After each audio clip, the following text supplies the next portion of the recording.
नमस्कार. आज आपण पाहणार आहोत खापरोळी. त्यासाठी लागणारं साहित्य: 3 पेले तांदूळ, 1 पेला उडदाची डाळ, अर्धा चमचा मेथीदाणे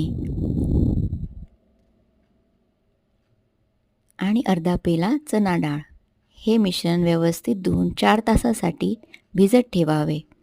त्यानंतर त्याची पेस्ट करावी आणि ते 8 तासासाठी फर्मंट करण्यास ठेवावे. 8 तासानंतर हे मिश्रण असे दिसते.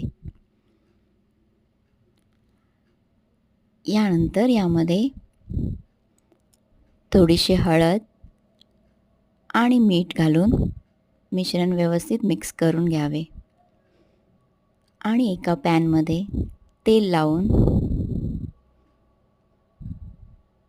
हे मिश्रण व्यवस्थित पसरवून घ्यावे.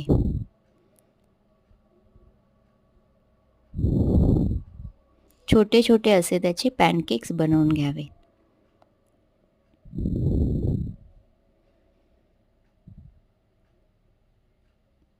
एका बाजूने व्यवस्थित खरपूस भाजल्यानंतर ते परतवून घ्यावे. दोन्ही बाजूंनी खरपूस रंग येईपर्यंत परतवून घ्यावे. यानंतर गोड रस बनवण्यासाठी खोबरं घ्यावे. त्याच्यामध्ये थोडं जिरं, थोडीशी हळद,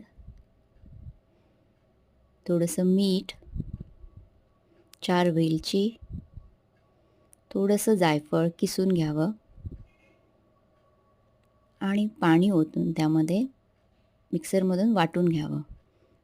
एका भांड्यामध्ये जाळी ठेवून त्यावर ते मिश्रण व्यवस्थित गाळून घ्यावं.